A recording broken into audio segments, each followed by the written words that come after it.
दर्शक बंधु 2025-26 बीसीसीआई तार सेंट्रल कंटाक्ट लिस्ट जारी करिछि जेउथिरे अनेक युव खेलाड़ी को सुजोग मिलथिला बेले 5 जण बड़ खेलाड़ी किंतु बाहर रास्ता देखाई देछि बीसीसीआई ता सहित श्रेयस लायर एवं ईशान किशन को क्षमा कर देछि बीसीसीआई।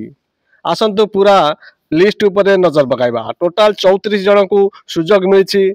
ए प्लस ग्रेड रे 4 जन अछंती, से भली ए ग्रेड रे 6 जन एवं बी ग्रेड रे 5 जन एवं ग्रेड सी रे टोटाल 19 जन अछंती। ग्रेड ए प्लस रे रोहित शर्मा, विराट कोहली, बुमरा एवं रविंद्र जडेजा रहिछंती।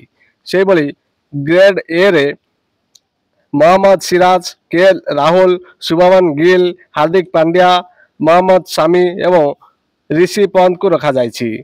से भली ग्रेड बी रे सूर्य कुमार यादव, कुलदीप यादव, अक्षर पटेल, यशस्वी जसवाल एवं श्रेयस लायर अछंती। ग्रेड सी रे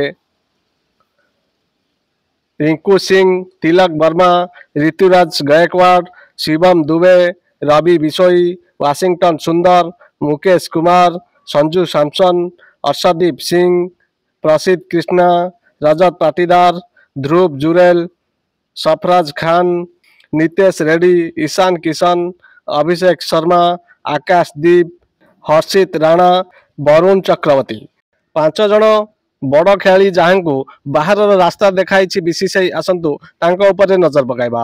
एतिरे सबुठारु बड़ नाम अछंती शार्दुल ठाकुर, रविचंद्रन अश्विनी, जितेश शर्मा, केश भरत एवं अभेश खान जहां को बाहर रास्ता देखाई देछि बीसीसीआई। दर्शक बंधु रिपोर्ट केमिति लागिछि कमेंट बॉक्स रे निश्चिंत जणाइबे। चैनल को भी सब्सक्राइब करनेबे।